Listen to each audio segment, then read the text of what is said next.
Uma estratégia que não é muito fácil de se fazer, ao mesmo tempo a gente tem uma imagem que nós temos facilidade de fazer pergunta retórica, mas utilizá-la na dissertação é uma linha muito tênue, né, para o perigo. Mas vamos lá, se souber fazer, você consegue ter um efeito muito bom de uma estratégia diferenciada, tá?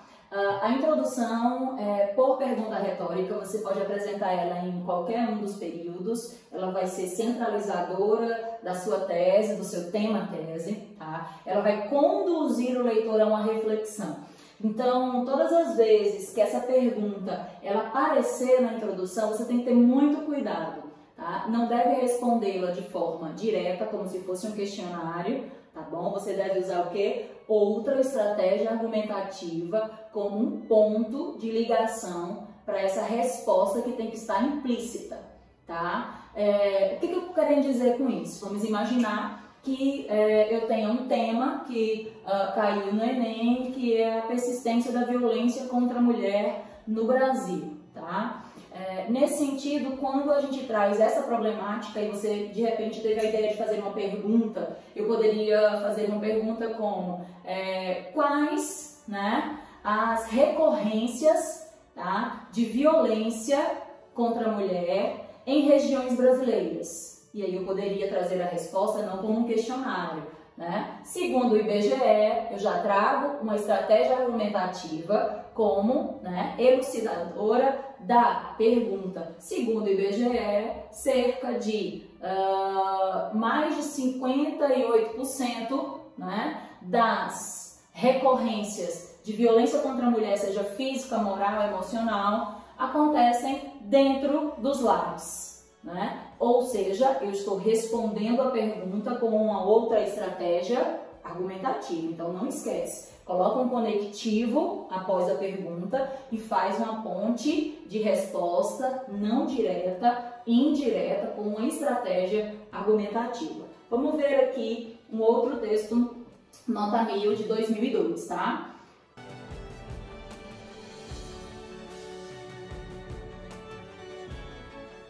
Comícios estudantis, ponto, diretas já. Olha que coisa diferente. Esse texto aqui, eu tenho uma frase nominal, tá? Outra frase nominal, com exclamação, que às vezes a gente fala que não se utiliza muito em dissertação argumentativa, mas esse candidato ou candidata conseguiu usar muito bem, sem nenhum prejuízo para o texto dissertativo, né? Sem nenhum viés de oralidade.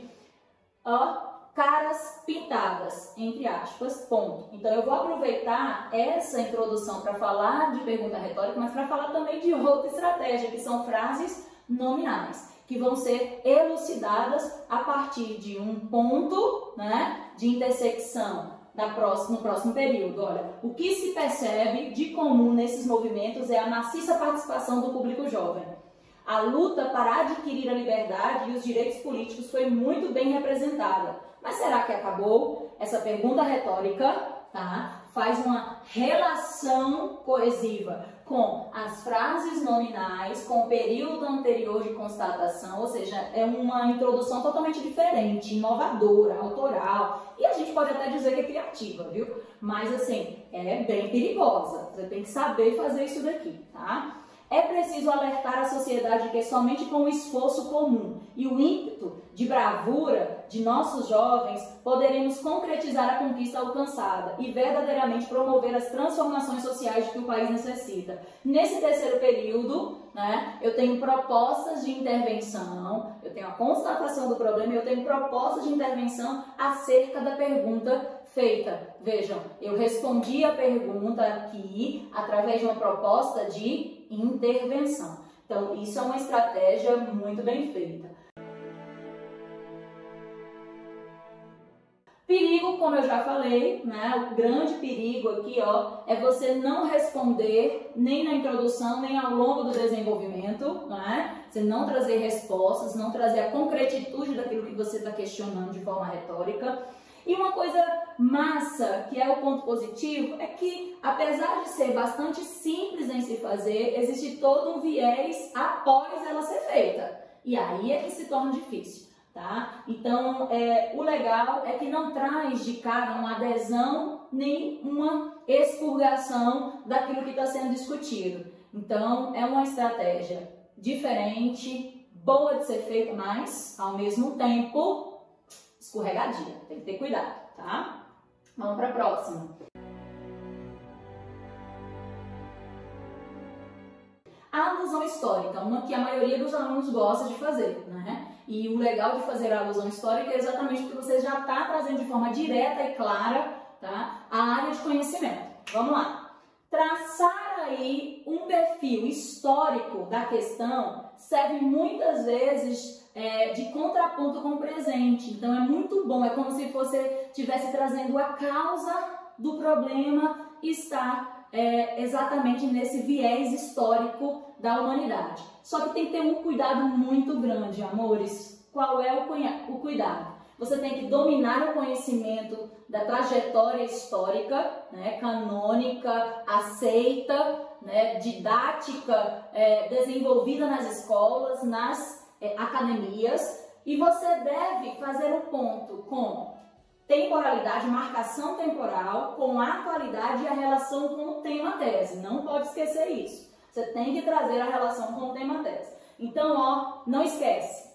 A nomenclatura do fato histórico correta, a marcação temporal, tá? A sequência dos acontecimentos pode ser crescente ou decrescente e a relação, né, que você tem que fazer com o tema. Então, são esses 4 pilares que você tem que obedecer, tá bom? Vamos ver esse texto nota 1000, ver se ele obedeceu a isso.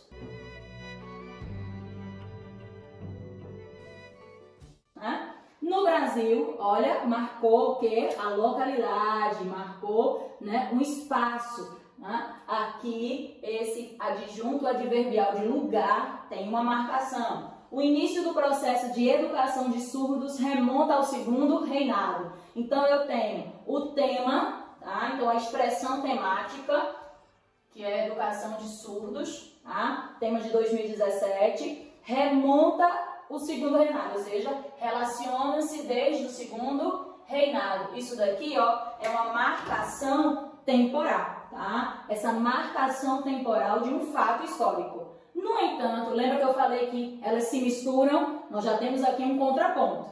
Esse ato não, opinião direta, clara, expressões que podem ser relacionadas para te ajudar na tua tese, tá? Desumano, inconsistente, absurdo, não, tá? São expressões que são declarativas, tanto afirmativas quanto negativas, que você traz a carga de opinião ao teu texto, tá? Não se configurou como inclusivo, é uma afirmação direta, tá? Já que se caracterizou pelo estabelecimento de um apartheid educacional. Olha que inovação, tá? Eu tenho a expressão apartheid, que faz parte de uma nomenclatura histórica África do Sul, né? O apartheid racial. Nesse caso, traz aí para o texto o apartheid como uma nomenclatura de separação. Colocou entre aspas, exatamente para mostrar que isso daí é um neologismo, é uma nomenclatura que está sendo relacionada com o problema dos surdos, tá? Continuando. Ou seja, aí vem a explicação. Tá? Toda metaforização, toda relação metafórica, ela deve ser explicada de forma denotativa. Olha aí, ou seja, uma escola exclusiva para tal público. Qual é o tal público? Relação de sentido, surdos. Segregando todos que seriam considerados normais. Expressão utilizada, tom de crítica, pejorativo, né? Pela população. Senso comum. Há uma crítica aí ao senso comum. Assim, relação de continuidade. Nota-se desafios ligados à formação educacional das pessoas com dificuldade auditiva. Tá? Relação de sentido, sinonímia com surdos, seja por estereotipação da sociedade civil, seja por passividade governamental. Constatação do problema, problematização. Então, eu uso a alusão histórica, mas eu venho desencadeando várias estratégias argumentativas nessa introdução. Portanto, né? Haja vista que a educação é fundamental para o desenvolvimento econômico do referido público, né, e logo da nação, ela deve ser efetivada aos surdos pelos agentes adequados a partir da resolução dos entraves vinculados a ela. nós temos aqui indiretamente uma proposta interventiva, né, que faz referência ao direito constitucional à educação, tá? Então, bora lá!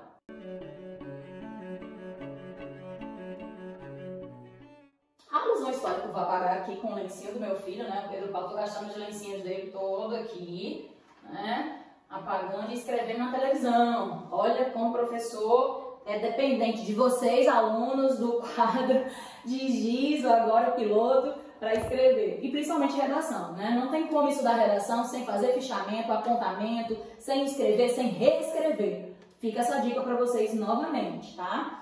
Demonstra capacidade, é o ponto positivo, de você relacionar fatos e acontecimentos, você fazer pontes e relações, mostra que você tem essa habilidade de fazer, né, conexões de ideias. E o ponto perigoso é que não basta só você citar um fato histórico, ele tem que estar ligado diretamente ao tema, à problemática, e é muito importante que vocês lembrem disso.